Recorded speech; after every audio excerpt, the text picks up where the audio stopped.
Hello! Magandang araw! Ang topic natin ngayon ay about being an empath. Empath is pag meron kang kumare or kaibigan or friendship, mga friends na dumadaan sa drama ng buhay, drama in life. Alam mo yung pag-uwi mo ng bahay or after mo makausap, ramdam mo yung dinadala niya. Tapos, nakakarry mo. Alam mo yun yung feeling na bakit? Being an intuitive. Intuitive/psychic. Bakit minsan alam natin na ito yung nangyayari? Or minsan, being an intuitive is meron kang nararamdaman na ito yung tama at meron nagsasabi sa'yo na ito yung gawin mo. Intuition. Human intuition. Instinct. More of somewhat like that. Similarity. Okay?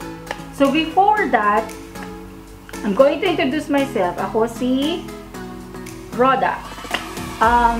I live in Dubai. Naka-base kami sa Dubai. So, ang family ko, ang husband ko, ang anak ko, nandito. And yung dalawang anak ko, na before nag-stay dito, umuwi ng Pilipinas. And, we've been here for around 10 to 15 years. My husband is somewhat like mga 20 years na. Since 1998, nandito na siya. I am also an energy healer. Energy healer is not a faith healer. Kasi bago yan sa mga Pinoy. So, when you say a holistic healer, energy healer, pero level up ang lola mo. So, I am a certified Theta Healing practitioner and teacher. Nagtuturo ako ng basic and advanced ng Theta Healing. So, another topic for that. Kasi ngayon, meron tayong mas magandang topic. Since I am essential oil coach and energy healer/holistic healer, I will combine essential oil and holistic healing in all of my videos. Empath. Ang mga empath people, very rare yan. Pero lately, nung nag-evolve na ang consciousness, empath people are highly sensitive. They are highly sensitive. Na to the extent na nafe-feel mo yung nararamdaman niya. As in, pag may sinabi siya sa'yo, ramdam mo agad yung pain na encounter niya. Tapos, ang isa pang ginagawa mo, kaya ka tinawag na empath, yung pakiramdam niya, you're putting it in your own reality, in your own life. Let's say, example, kapag may friendship ka, na nagsabi sa'yo ganito, ganyan, ganyan. Tapos, she's in pain talaga. She's really in pain. Yung feeling yan, let's say, kunyari, nagkaroon sila ng LQ. Tapos, pag uwi mo, ikaw single ka, no? Or married ka. Feel mo, to the extent na kapag dumating yung husband mo or pag mag-isa ka na lang, nararamdaman mo yung symptoms na nararamdaman niya. Ganun din yan. Another example is, pag ang friendship mo may sakit. Let's say, terminal illness. May cancer or something. Siyempre, yung mga symptoms nun, sasabihin niya kung ano nararamdaman niya. So, pag uwi mo ngayon, praning ka na.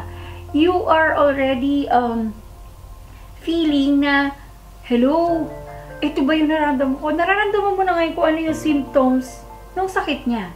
May pros and cons sa pagiging highly sensitive, which is empath. Okay? Yung sensitive, okay lang yan, human nature yan. Pero yung maging highly sensitive ka na, it leads to an empath in a negative way. Hindi na maganda. So, yan na yung nagkakaroon ka ng, meron kang migraine, na iniimbento mo lang pala. Kasi yun yung naramdaman niya. Or meron kang naramdaman na ganito, Tapos, na hindi naman pala totoo. Right now, ano nangyayari, di ba? Sobrang daming virus ngayon. Maririnig mo sa balita, ganito, ganyan. So, makikita mo ngayon yung tao na nagkaroon ng sakit na yon. So, maya-maya, part of you being highly sensitive, bago ka matulog, nararamdaman mo may Makati na sa lalamunan mo. Kung Makati lang yung lalamunan mo, kung ano-ano na ang gagawin mo. Kesyo maglalagay ka na ng kung ano-anong gamot or something. Maglalagay ka na ng remedy or mag-iisip ka na ngayon kung ano yung gagawin mo. Kasi ito na parang papunta na ako doon. Which is wala pa naman. Gets mo?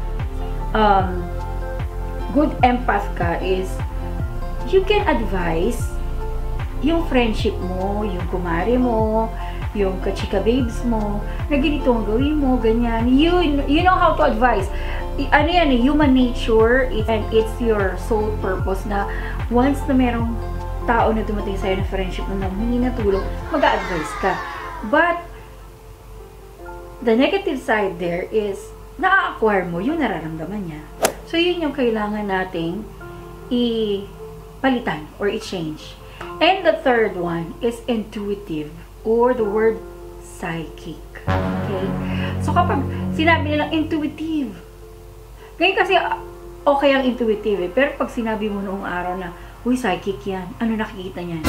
Psychic is nakakita ng mga multo, nakakita ng mga ganito, mga duwende, mga tikbalang or something. No!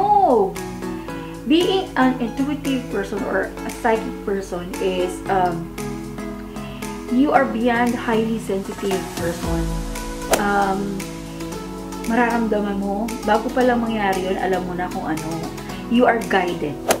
Yun yung intuitive person. So ngayon, nature has its way, or universe has its way to define psychic and intuitive in a subtle way. Okay? So, paano mo malalaman kapag intuitive ka? Pag intuitive ka, maraming tao na pupunta sa'yo, hingi ng advice sa'yo. Same as an empath. The difference between empath and intuitive, si empath, dinadala niya yung pain mo. Si intuitive person, binibigyan ka niya ng advice, and at the same time, alam niyang tanggalin at i-detach yung feelings, yung burden, yung negative, dense energy na dala-dala mo at hindi niya angkinin. Gets mo? Kasi si empath, in some ways, inaangkin niya yung pain, yung sufferings na dinadala. Kaya nga nagiging sobrang emotional or emotional in a way ang tao. Ang intuitive person is, or psychic person, oo, may emotions, nagiging emotional siya. But, they know how to detach themselves from that scenario.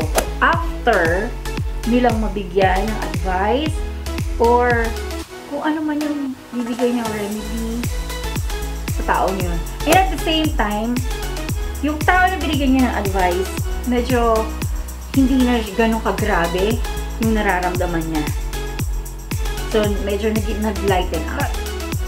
Now, I'm going to show you a blend of essential oils. I called it immunity or holy trinity of essential oils. Ito yung lemon, lavender, and peppermint. Tatlong single oils lang siya. Why I call it immunity or holy trinity? Kasi ito yung tatlong essential oil na when you're feeling irate or sensitive or emotional or meron kang dapat i-comfort or a simple allergy, cough, flu, something, ito yung lagi kong binibigay sa kanila or pinapaamoy para mag-iba yung mood in their system. One trivia about essential oils. When you inhale essential oil, it will go to your limbic system in your brain within 22 seconds. And then the limbic system is the control of our emotion. Siya yung nagko-control sa feeling and emotions ng isang tao. So kung isang tao ay malungkot or walang energy or feeling niya dala-dala niya buong mundo, bigyan mo nito, paamuyin mo siya niyan ng mga essential oil, and immediately in 22 seconds mag-iiba yung feeling niya. Nasa likuran ko ang mga essential oil. Okay? So, tara na, tingnan natin.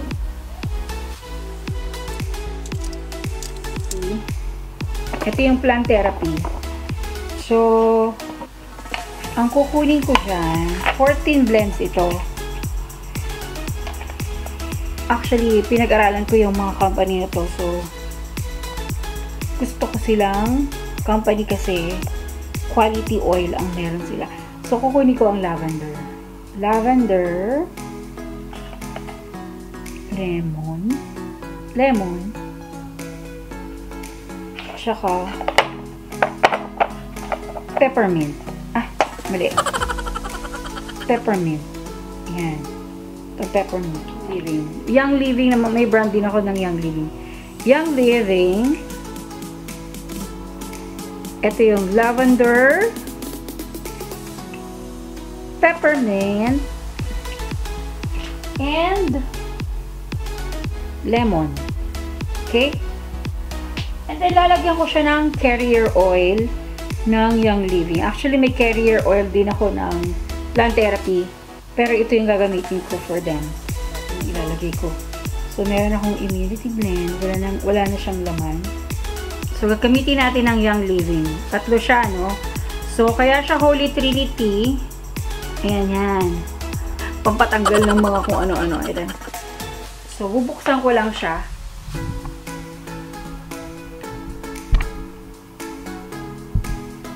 Buksan ko siya.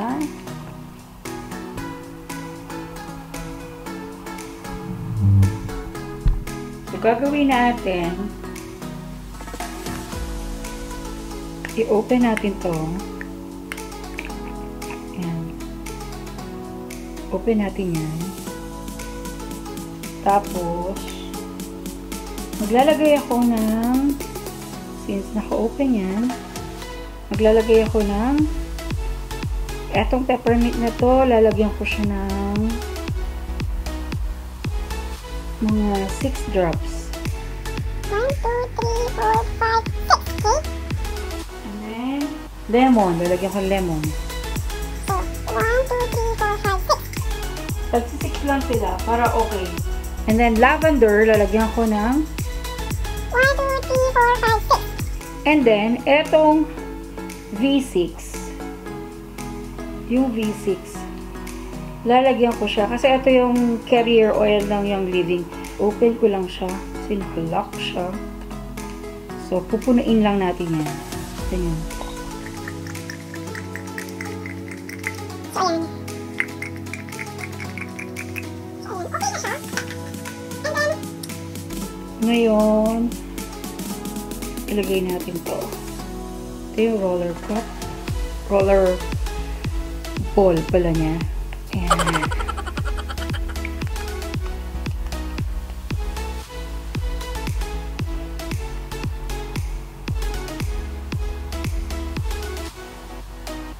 Ito yung immunity blender. Normally, ginagawa ko to sa workshop ko. So, ayan. So, when you roll it, let the magic begin. Mga after 12 hours to 24 hours. And then, ito yung mga binibigay ko sa mga client ko, sa mga friendship ko, na minsan, sobrang lungkot, hindi alam ang gagawin sa buhay. Or, just a simple sinisipon, inuubo. Ito yung tumutulong sa kanila na makahinga, mabawasan ang nararamdaman na kung ano man yun. So, anyway, thank you for watching. Click subscribe, like my videos. Para marami pa akong ma-share ng mga insights about essential oils, intuitive abilities, and sa mga pinapractice ko. Bye for now!